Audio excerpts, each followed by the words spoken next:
Jacques Régnier-Vigouroux, on est ici dans les chais de Vidal-Fleury, à Ampuis. Vous êtes dans cette maison depuis bientôt un quart de siècle. Si vous aviez à présenter cette maison, qu'est-ce que vous diriez ?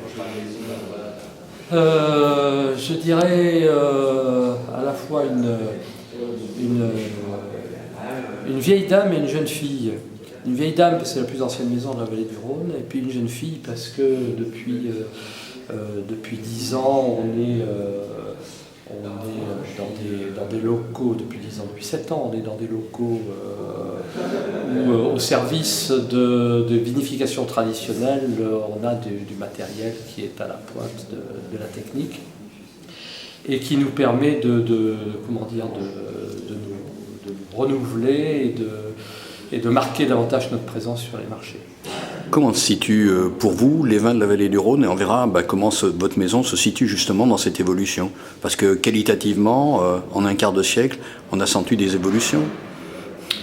Oui, bien sûr. Je crois que l'essentiel, c'est quand même de respecter la typicité de chaque vin, de chaque appellation. Et c'est ce que nous, on s'attache à faire depuis plus de 2 siècles, depuis que les appellations existent tout au moins. Voilà, donc après il y a des évolutions qui sont peut-être un petit peu différentes avec des générations plus jeunes. Je crois que nous, notre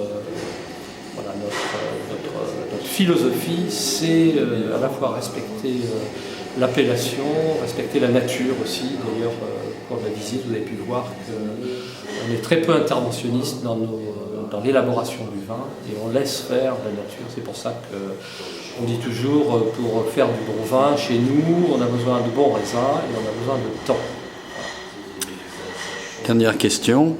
On sait que ces vins de la vallée du Rhône sont de plus en plus prisés. Pour vous, quelle est la part justement de commercialisation en France et puis à l'étranger où le marché est quand même très ouvert?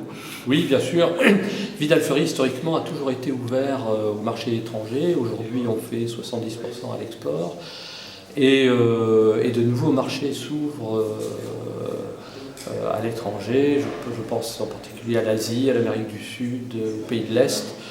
Et je crois que ça n'est que, pour nous, en tout cas, ça n'est qu'un début. Là, on essaye de garder cette proportion de 70-30, ce qui veut dire qu'on fait des efforts aussi sur la France pour être plus présent. Mais on est très heureux que de nouveaux marchés s'ouvrent et que nos vins soient assez facilement accueillis par ces nouveaux marchés.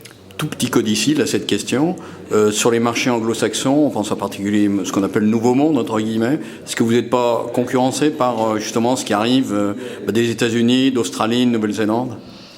On ne considère pas ça comme une concurrence. C'est vrai qu'ils travaillent les mêmes cépages, ils ont des styles très différents.